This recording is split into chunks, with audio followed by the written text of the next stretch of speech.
Okay, welcome back to WJC A-level chemistry. So here we're looking at aromaticity, which is actually unit 4.2. That's WJC. And aromaticity is all about aromatics, which is our benzene. Okay, so our benzene ml is 78.06, and this is derived from the molecular formula, of C6H6. And that is benzene. So whenever you see that come up, you can refer to benzene. And it is a cyclic structure. So here we've got benzene, as we know it today, as we draw it out in our A level, as we draw it out normally in society.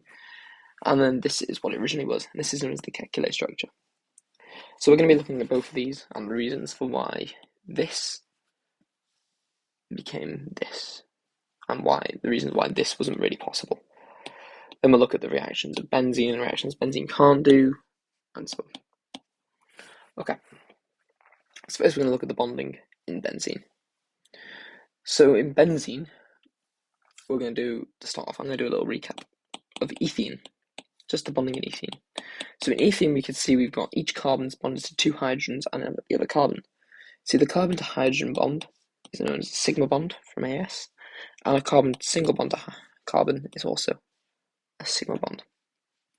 But our carbon-carbon double bond, this double bond, is actually a pi bond.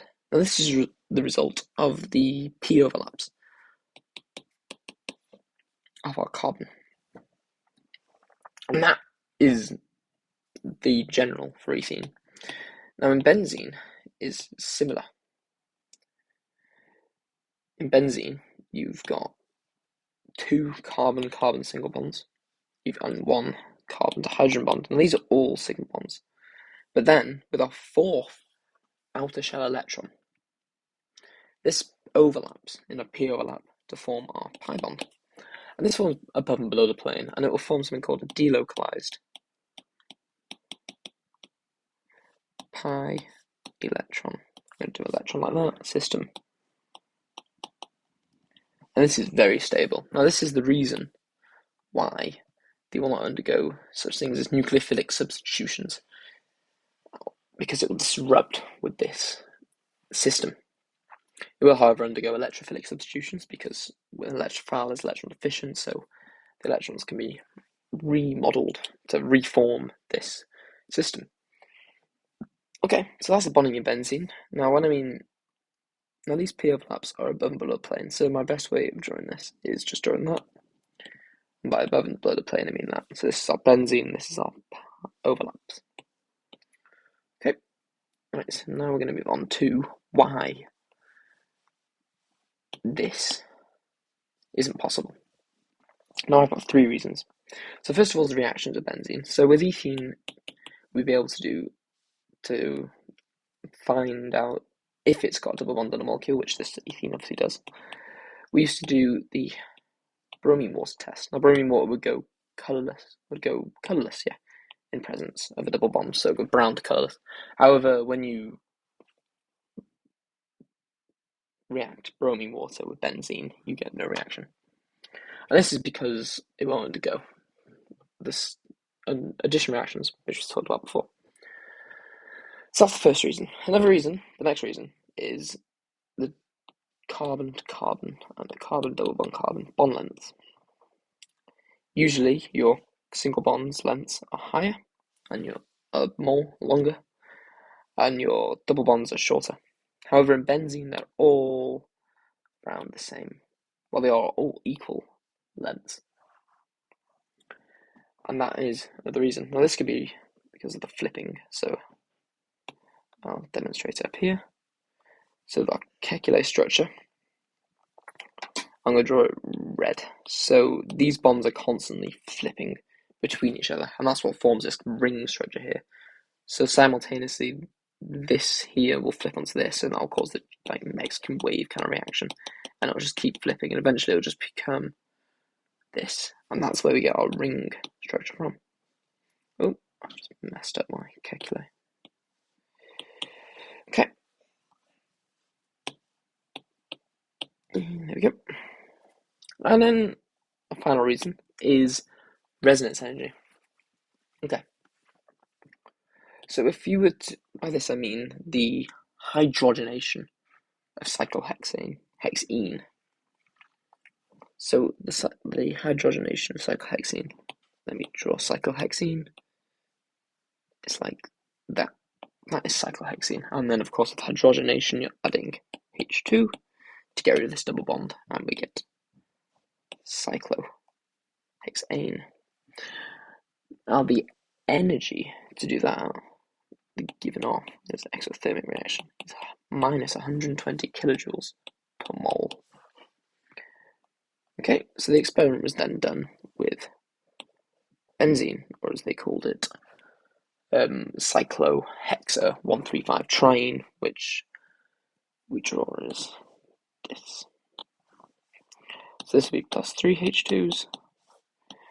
And now what happened was we still get our same product, cyclohexane. The expected result was minus 360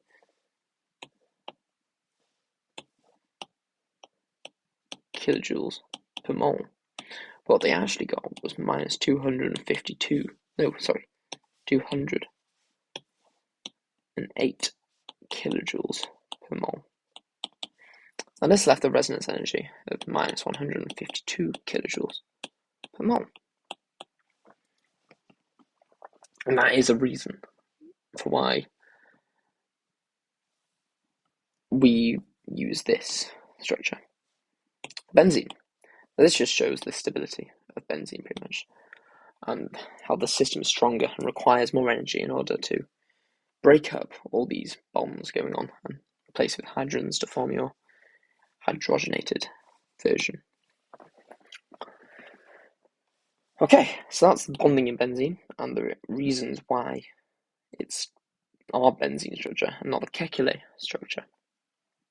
Okay, so now moving on to what you have to know in the course is the reactions that benzene does, which is, of course, electrophilic substitution reactions. So now our first one we're going to go over is nitration, the nitration of benzene. Oh, sorry, so the nitration of benzene, move, yeah. So this is our benzene molecule.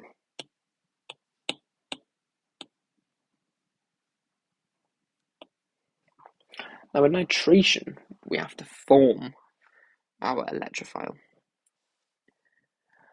So this is done by reacting HNO3, or nitric acid, with 2, this is the correct balancing. And this forms our nitronium ion, which is going to be our electrophile because it's electron efficient, 2 HSO4 minuses, and H3O plus. Okay, now this reaction is done at 50 degrees C. If you go any higher, you'll get secondary or tertiary nitration of benzene, which if you just want primary, you know. So first of all, we're going to have our nitronium ion here. Now this is positive, so this is a strong electron dense center. It's going to be attracted to this electrophile because it's positive. Okay, so now this is going to form our Welland intermediate, as they call it. Just looks like this. Oh, benzenes get worse and worse. Now Welland intermediate is positive going on here. And you always tend to do your positive towards where the reaction is occurring. So this is going to be our NO2 and H. Of course, because it's broken up this bond, it happens, but it's not very stable. So now our HSO4 minus. Got a lone pair on our oxygen. This is going to be attracted to our H. And then this bond here, this shared pair of electrons in this covalent bond is going to go back towards our center. And this is going to reform our pi electron system. And we get nitrobenzene formed, and our sulfuric acid catalyst is then reformed. This is nitrobenzene. Now this is one of the reactions. Okay. So now moving on. We've got chlorination and bromination, or known as halogenation. Now, chlorine and bromine, they have the same mechanism. except you just have to change the reactant, which is chlorine. So I'm going to do the chlorine example. Now this has to be done at room temperature. So the bromine instead of room temperature. And the chlorine has to be done in a dark, well, both of them have to be done in a dark environment. And this is to stop the homolytic fission. So this is our free radicalization that we learn in AS. And we have to have a halogen carrier catalyst. Now this can either be AlCl3 or FeCl3. Now, about D block knowledge, you can kind of see why this is. You don't need to know this for this part. This is for unit 3, but Cl. The reason for this is you've got this D block availability here. This free orbital, which you'll see the chlorine attaches onto.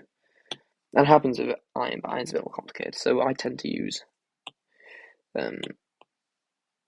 AlCl3. Okay. So a catalyst, first of all, is going to form, as I've pretty much just drawn, it's going to break apart our Cl, and it's going to do heterolytic fission. So we'll get Cl with positive and a Cl minus. Okay. So now with our AlCl3, LCl.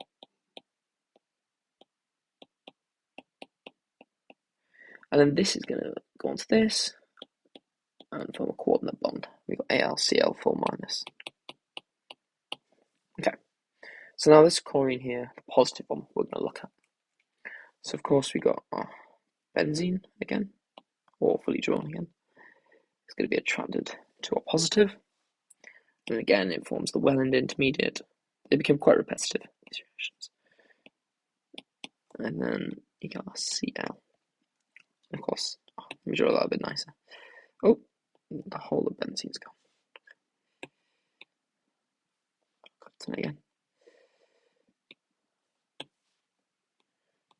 Yep, ClH. And now our AlCl4 minus. Because this is minus, we're going to draw a curly arrow towards our hydrogen again. This is going to push, and we get the whole thing again. So our well intermediate, the covalent bond electrons, our shared pair of electrons from that will go back into the benzene, and it will reform our back. And again, we get our chlorobenzene. We got our catalyst back, and we actually form HCl, which should possibly be a gas in this reaction. I'm not quite sure, but probably be a gas. And it's the same for bromination. Then bromination has to be done at room temperature. Okay, so now we're going to go on to our final one we need to know, which is the Friedel-Crafts reaction, or known as alkylation, which is just the addition of things like ethyl groups, methyl groups, pentyl groups, whatever group you want to ask. And again, it's electrophilic substitution. And we're going to do it. We're going to do a methyl group. Okay, so reagent for adding a methyl group is going to be, I'm going to use, it has to be a halogen alkane. So I'm going to use chloromethane because you got that nice. HCl. It's a case of this is the polarity. Oh, really can't think properly. There we go. So we got delta minus and delta positives, and that is the fundamentals of it. Again, I'm not sure this is part of the mechanism per se, but this is the background knowledge to it all. And again, we got our AlCl4 minus, AlCl3 catalyst, and this once again will form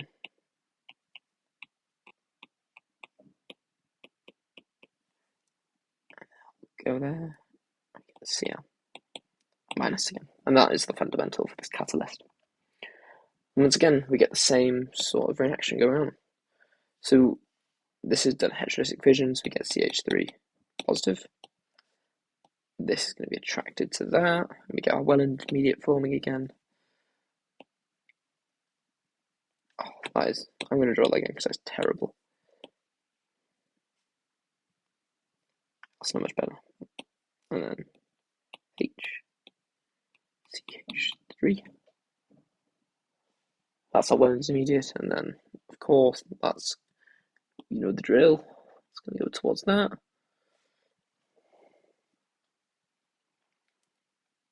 and then that's gonna separate electron is gonna reform back into that again, and then that is gonna form back, and we're gonna get methyl benzene plus HCl plus AlCl3 because it's a catalyst and it comes back. And that is the three mechanisms that you need to know for, well, four, I guess, if you do bromination and the halogenation, 2, 3, 4. And then it's just a tiny repack again on the bond strength of your C to halogen. So it's just C to Cl, C to Br, C to I, and you can have your C to F at the top as well. So very stable. And this is stronger than this, and that's stronger than that. That's just, it's all down to our electronegativity. So as you go down the group, of course, your electronegativity decreases. So CTI will be, so if you have a iodo, that will react faster than your C2, your chloromethane. So your iodomethane will react a lot faster, but this isn't expensive, so you tend to use chloromethane instead.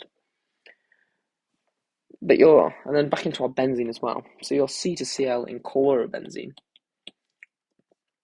So I'll draw it down here. This is a lot stronger than your normal aliphatics. So I mean, when I say aliphatics, I mean a straight chain molecule like that.